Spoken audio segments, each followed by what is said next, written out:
Bill Clinton, the New Democrat. He was bright, he knew the details of domestic policy in and out, and he was a natural politician. William Jefferson Clinton, the man from Hope, Arkansas, grew up poor and rose to spectacular and unexpected heights. But he was also deeply insecure and obsessively needed to be liked, and ultimately it was unclear just what, if anything, the man believed in. Although Bill Clinton dreamed of being a great president in the vein of John F. Kennedy and Franklin D. Roosevelt, his abundant ambition was not enough to produce that result. But whatever his failures as a leader and a person, he reached voters, felt their pain, and, on the surface at least, seemed to possess a common touch, an everyman empathy that drew multitudes to him. Having grown up among black people in Arkansas, he seemed particularly comfortable around African Americans, leading the famed novelist Toni Morrison to dub him the first black president. In time, she, and many of her fellow African Americans, undoubtedly came to regret those words, as Clinton's rather conservative New Democrat policies proved to be disastrous for most blacks in the United States. Clinton loved politics. He was known to talk endlessly into the night about the intricacies of policy. However, that mastery did not extend to his abilities as a boss. He had an awful temper, often lashed out at staff, and seemed ill-disciplined and out of his depth early in his first term. Many staff members found him self-pitying, narcissistic, and laser-focused not on values or issues, but on opinion polls, his own political standing, and re-election. Clinton was perhaps America's first permanent campaigner president, setting the tone for his copycat successors in an age of tribal political partisanship. He was good at it, too. A master of media, spin, and carefully crafted talking points, it was no accident that he would quickly be nicknamed Slick Willie. Perhaps the depth of his character flaws was no more severe than that of presidents before him. Think of JFK's scandals with medication and women. But Clinton occupied the Oval Office at a time when the media was far less likely than in earlier generations to defer to authority figures and looked the other way. He was under a microscope for 8 straight years, and what the public found was often disturbing. His personal foibles and dubious character traits were perhaps best summarized by Michiko Kakutani of the New York Times at the end of the second term. In his adolescent craving to be liked, Kakutani wrote, and the tacky spectacle of his womanizing, Mr. Clinton gave us a presidency that straddled the news pages and the tabloid gossip columns. How accurate that assessment was. The ascendant political right, in Congress, the conservative media, and the pulpits of evangelical megachurches, absolutely loathed the man, and even more so his ambitious wife, Hillary. Republicans exaggerated and cried wolf, depicting the Clintons as extreme leftists out of touch with middle, real America, and indeed even unpatriotic. They stifled the president at nearly every turn, at least when he attempted even marginally liberal policies. Yet just as often the conservatives sided with him, forming alliances of convenience as Clinton showed his centrist and even right-leaning true colors. Indeed, it would be apparent, in hindsight, that the 42nd president was the first outright neoliberal chief executive, tacking right time and again, and paving the way for the rise of neoconservative Republican power. Perhaps it should have been little surprise that Clinton never lived up to his idols, JFK and FDR, or managed to bolster the standing of the flailing Democratic Party. After all, in a 3-way race, Clinton earned only 43% of the popular vote in winning his first presidential term in 1992. This meant that 57% of Americans voted for the Republican George H.W. Bush or third-party candidate Ross Perot. Clinton was truly a new breed of Democrat, more interested in winning than liberal dogma. He read the tea leaves of the Reagan Revolution and decided to undercut his conservative opponents by taking right-facing positions. Did he really believe that such once Republican policies were in the nation's best interest? Or did he just do what was necessary to win? The question will undoubtedly be argued forever. What's certain is Clinton did not occupy the liberal ground once traveled by George McGovern or even Jimmy Carter. He was a corporate Democrat, one who deftly convinced all parties in the waning Democratic coalition that he was on their side, while often selling them out soon afterward. This went for blacks, Hispanics, gays, union workers, and the very poor. Clinton even spoke differently depending on his audience, managing, despite his inconsistent policies, to win the adoration of many of those he would abandon once in the White House. Whereas Republicans were once seen as the big money party, Bill Clinton carried 13 of the 17 most affluent congressional districts in the 1996 election. Was liberalism dead? Maybe. It was, no doubt, at least in remission.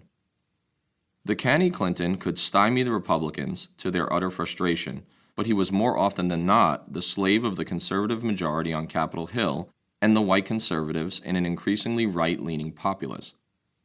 The least among the American people, theoretically the beneficiaries of the political left, did not gain from the Clinton years.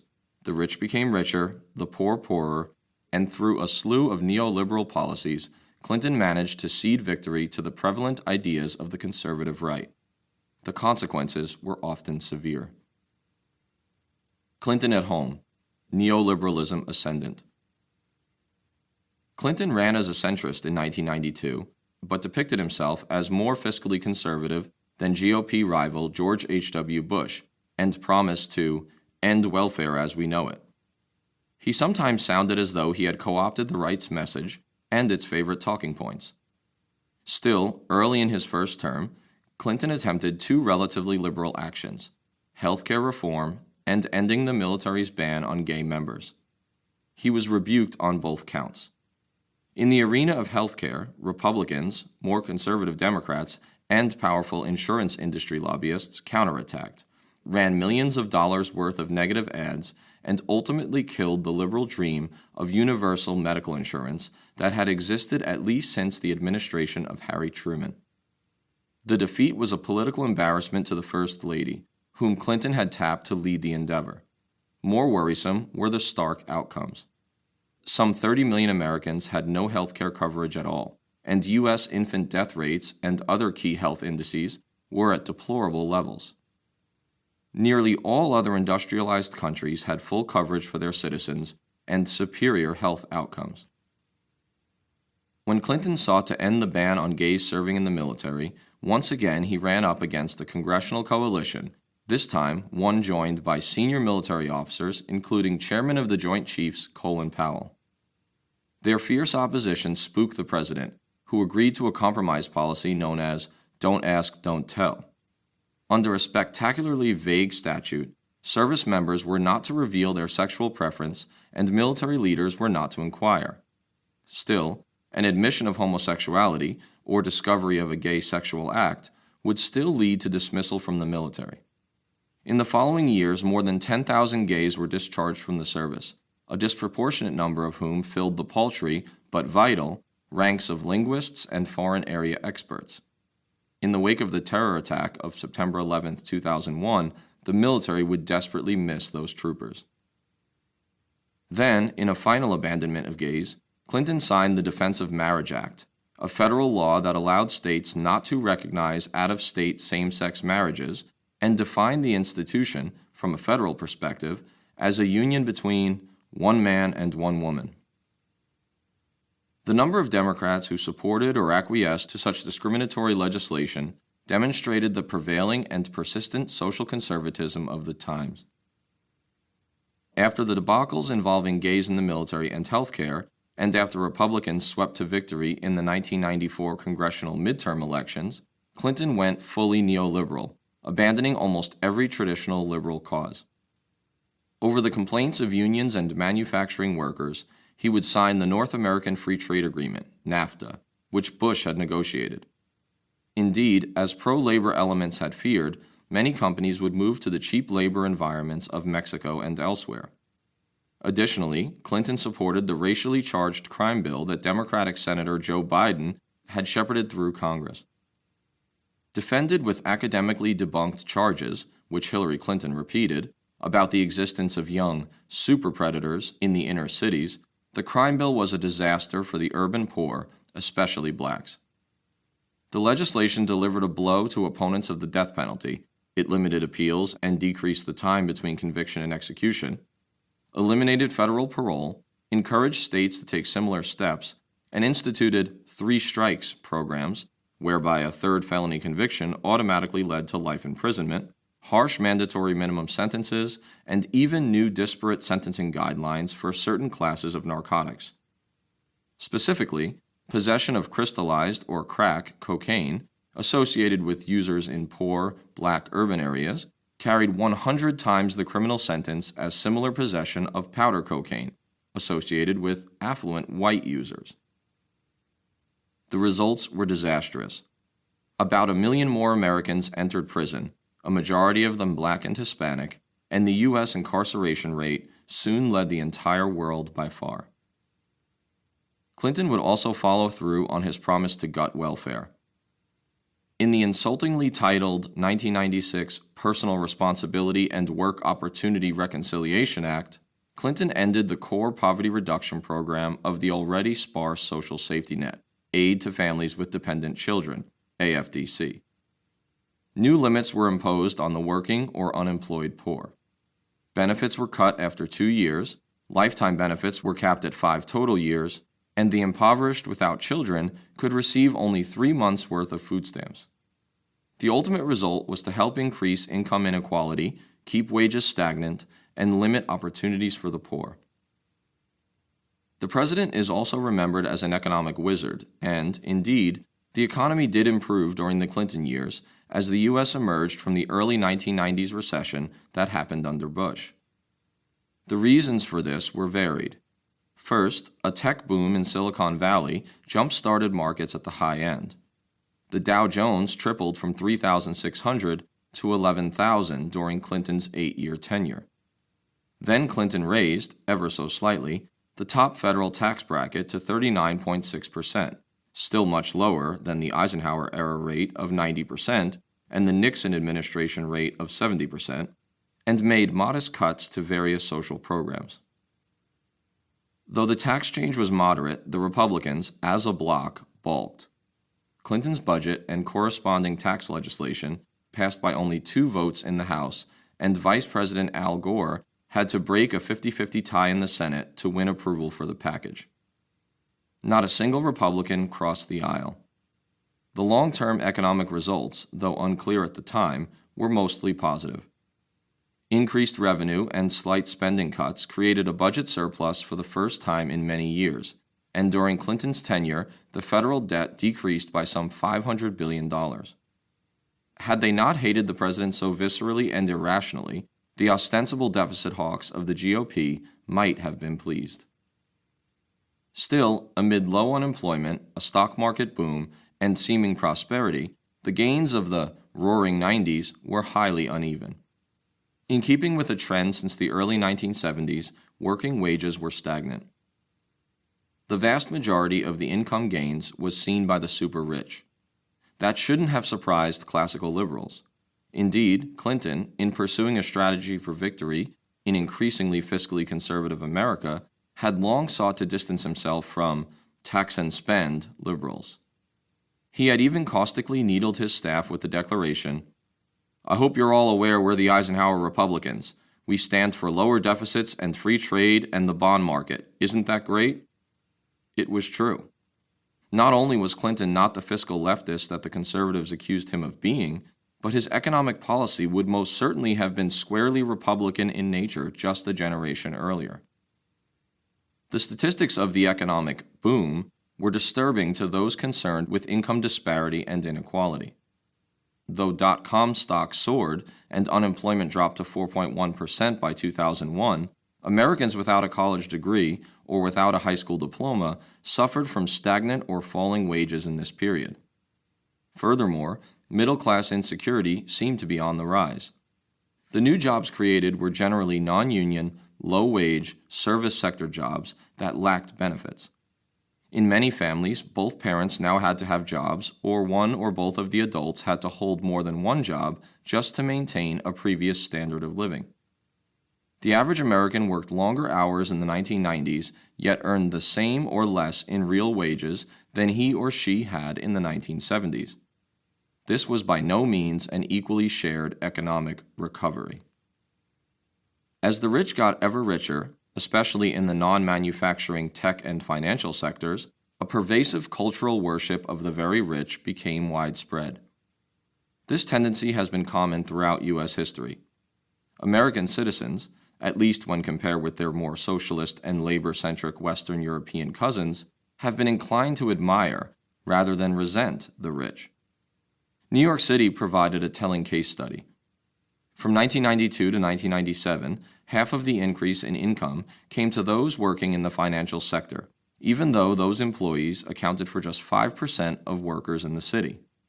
The number of city residents classified as middle class, meanwhile, steadily decreased. The trends of the Clinton years, in a very real sense, were little more than a continuation of those in the Reaganomics era. In 1980 to 2005, the top 1% of earners received over 80% of all income increases, doubling their share of the national wealth. CEO wages, meanwhile, skyrocketed. In 1965, the average CEO earned 24 times as much as a standard worker. By 1999, the average CEO made more than 300 times more than these executives were usually men, average worker. As for the working class and the chronically poor, they languished, earning less and, in many cases, seeing their benefits fade or vanish as Clinton strangled welfare. Between 1990 and 1998, the number of Americans who filed for bankruptcy increased by 95%, a high percentage of cases due to unaffordable medical bills and related out-of-pocket expenses. When Clinton began his second term with a sense of economic exuberance, there were still 36.5 million Americans below the poverty line. Many in this underclass, perhaps undercaste is a more appropriate word, were Black or Hispanic urban residents. National recoveries and new jobs rarely touched their inner-city neighborhoods. Such racial disparities remained a standard facet of American life 129 years after the Emancipation Proclamation and nearly 3 decades after the Civil Rights Act. Unemployment rates for Clinton-era urban minority youths were 5 times higher than those of white youths. In 1998, Black unemployment held firm at 9.9%, more than twice the national average. All this income inequality was hardly unavoidable. It was a conscious choice, a product of deliberate economic policies delivered by dogmatic elite Republicans and their corporate New Democrat allies. Clinton, supposedly the first Black president, sold out minorities and the very poor for a simple reason. They voted at lower rates than affluent Americans, had no disposable income to contribute to re-election campaigns, and had few or no viable alternatives to voting Democrat. The conservatives, after all, weren't selling any financial policies that the indigent would buy. When it came to the poor, then, Clinton, while professing to feel their pain, could aggravate their condition without suffering any political penalty. He and his inflexible, angry Republican opposition, and sometimes allies, just about completed the Reagan Revolution. The hazards of liberal interventionism, Clinton and the world. Clinton's first, and perhaps only, love was domestic policy. "Foreign policy is not what I came here to do," he complained in response to the global affairs that had the nasty habit of embroiling him. The president, having been the governor of a small southern state and never having worked at the federal level in any significant way, had little experience with the world at large. He was most definitely far less qualified for making foreign policy than his 1992 opponent and presidential predecessor, George H.W. Bush. Clinton never clearly articulated a coherent doctrine or model for international affairs, usually being reactive rather than proactive on such issues. With the Cold War over and no clear superpower rival, Clinton, and certainly more liberal doves, hoped to reduce defense spending and reallocate the peace dividend to social programs or middle-class tax cuts. It was not to be. The president, spurred on by global and domestic pressure, and afraid to suffer the democratic political disease of looking weak, eventually submitted to mission creep and a form of unipolar liberal interventionism. As a consequence, Clinton set the stage for more aggressive neoconservative successors who held bolder, more flagrant plans for American power projection. Throughout his 8-year term, in foreign affairs, Clinton always seemed to do too little, too late, or to overreach, overpromise, and get bogged down in indefinite missions. More often than not, he simply failed. In 1993 to 1994, the president tried to mimic Jimmy Carter and broker Mideast peace. With help from Norwegian negotiators in Oslo, Clinton helped broker an end to the Palestinian uprising known as the First Intifada, convinced the Palestinian Liberation Organization's Yasser Arafat to recognize the State of Israel, and influenced Israeli Prime Minister Yitzhak Rabin to grant a small measure of autonomy to Palestinians in the isolated, occupied West Bank and Gaza Strip. It was all supposed to be a starting point for later negotiations and a two-state solution, but this never unfolded, mainly due to Israeli intransigence and resulting Palestinian terror attacks. So despite his place in the well-publicized photo of Rabin and Arafat shaking hands on the White House lawn in 1993, Clinton accomplished very little in the way of achieving lasting Arab-Israeli peace. It was all over soon after the ceremony when a Jewish extremist assassinated the relatively moderate Rabin. In Somalia, where the U.S. was conducting a humanitarian military mission ordered in the last days of the Bush administration, Clinton fell victim once again to mission creep, along with bad luck. When he agreed to widen the mission from famine relief to commando operations against warlords, of whom there were plenty in Somalia, he greatly increased the potential for disaster. It struck on October 3, 1993, when 2 U.S. Army Black Hawk helicopters were shot down by Somali militiamen. 18 American troops were killed, and video images of an American special operator's body being dragged through the streets of Mogadishu flashed across global media. There were few comments, of course, on the perhaps thousands of Somalis, including many civilians, who had been killed. Clinton was torn about what to do next and ultimately hedged. In the short term, he said the right things and he sent in extra troop support, but, like Ronald Reagan before him in Lebanon, he quietly withdrew the troops soon after. A burgeoning Saudi Islamist jihadi and one-time U.S. ally in the Soviet-Afghan War, Osama bin Laden, took notice and claimed a victory of sorts. Kill a few American troops, he surmised, and the U.S. military would turn tail and run.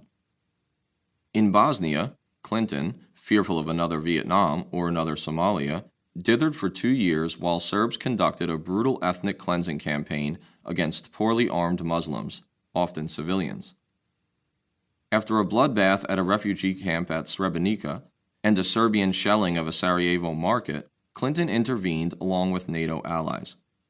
U.S. and NATO warplanes bombed Bosnian Serb positions, maintaining high altitudes to avoid pilot casualties, killing thousands, including civilians, and forcing the Serbs to the negotiating table. An uneasy truce held, and thousands of U.S. and Allied troops flooded into Bosnia, but, contrary to Clinton's assertion that the deployment would last only a year, American troops remained on the ground. Moreover, many Bosnian Muslims would resent the U.S. hesitance to come to their aid and the resultant deaths of tens of thousands of their people.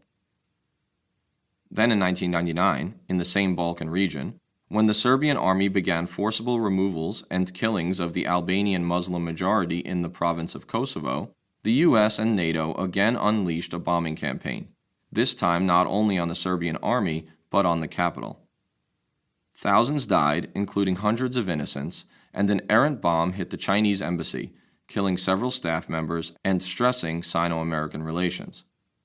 The Kosovars won a degree of autonomy, but many Americans doubted that the military intervention had been prudent. Indeed, the insurgent Kosovo Liberation Army was far from an innocent party and exacted bloody post-war retribution on many Serbs in the province. And once again, U.S. troops became ensconced in the tiny province. Perhaps most vitally, this second, more aggressive intervention in the Balkans alienated the Russians, who had long been allied with the Serbs and saw the region as being in their own sphere of influence.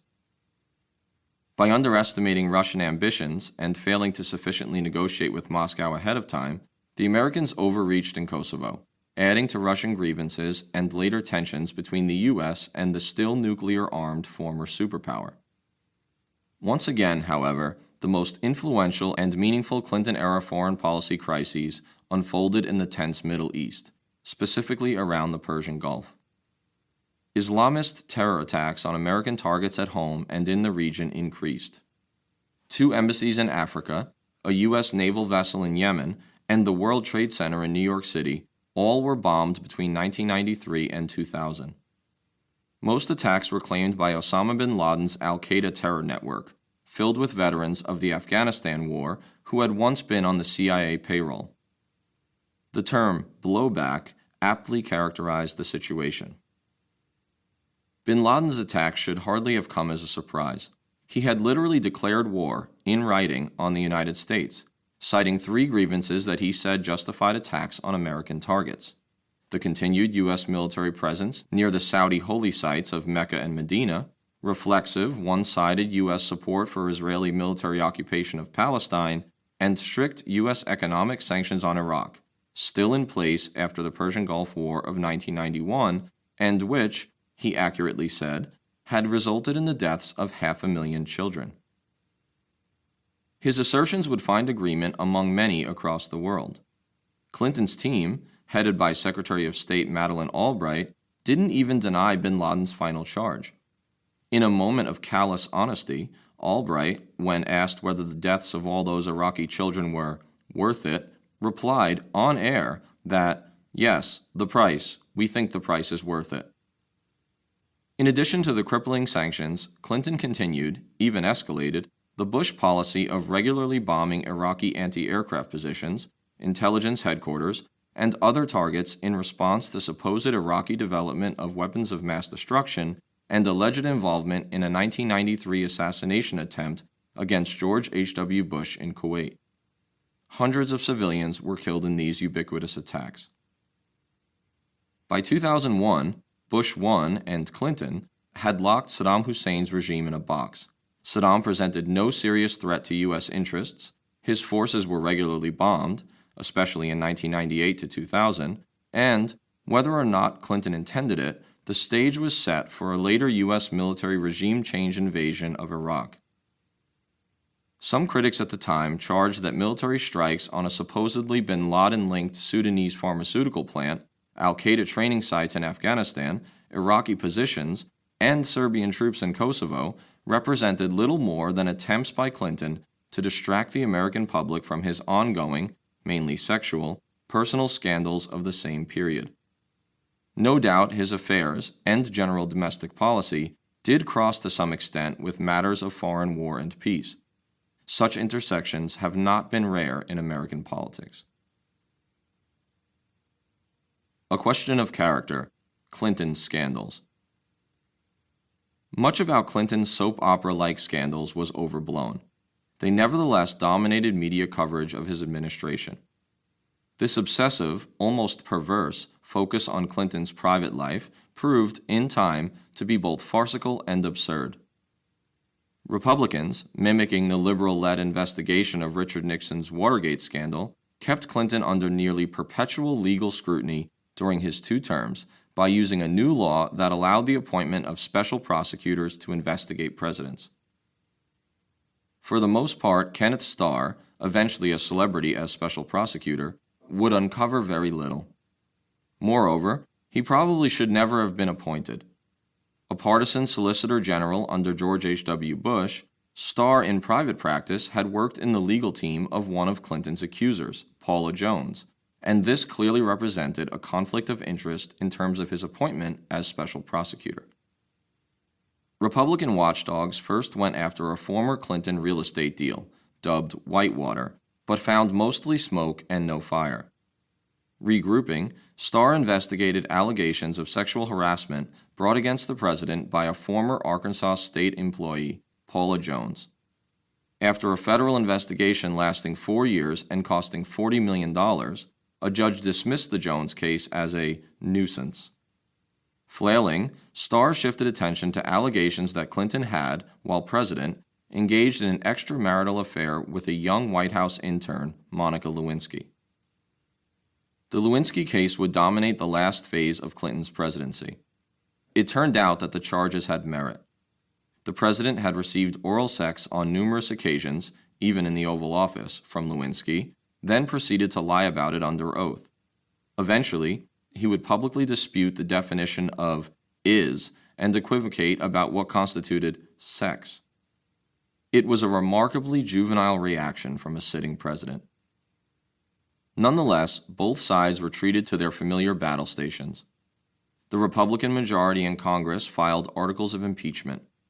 The House would vote to impeach, but in a mainly partisan vote, the Senate refused to remove Clinton. That lies about an adulterous affair rose to the level of scandal and illegality of Reagan's Iran-Contra scandal was laughable.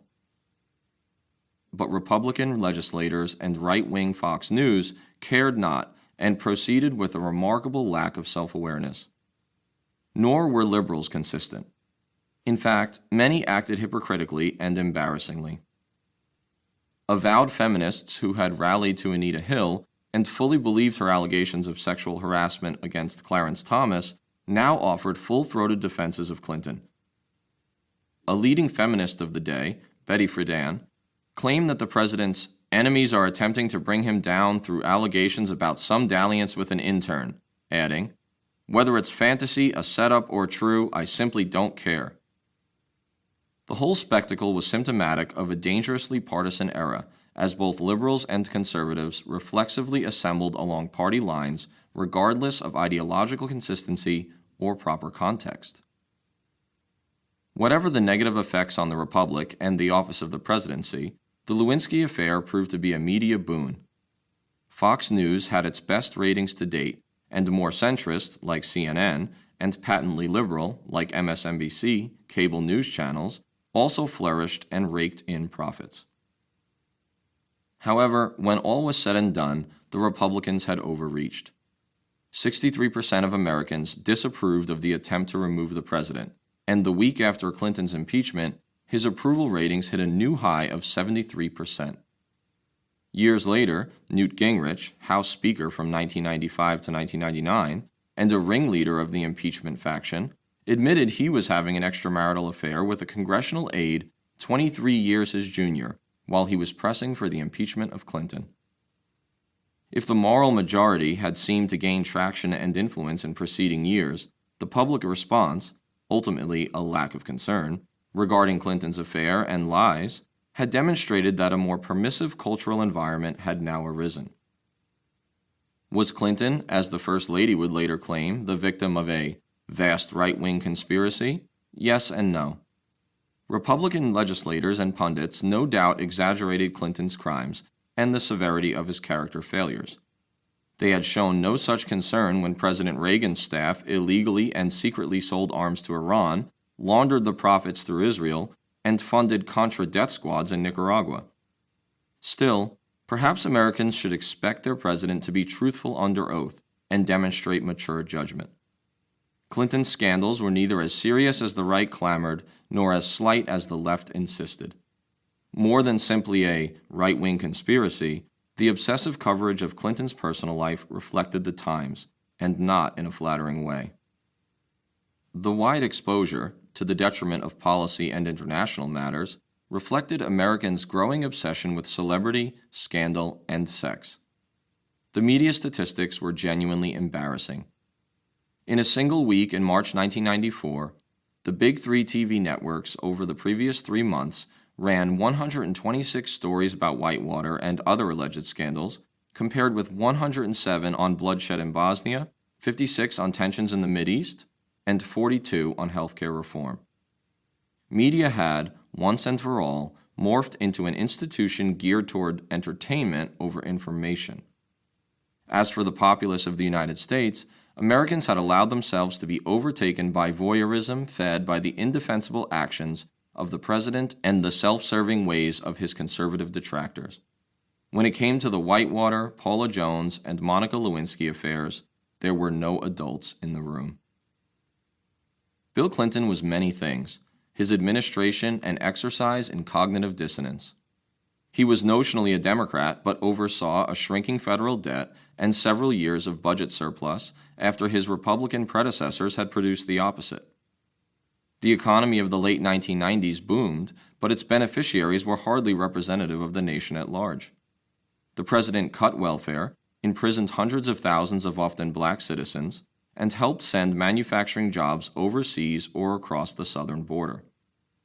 The candidate who had promised universal health care and the right of gays to serve in the military failed miserably on the former and abandoned the latter, even signing legislation that barred marriage between loving same-sex adults.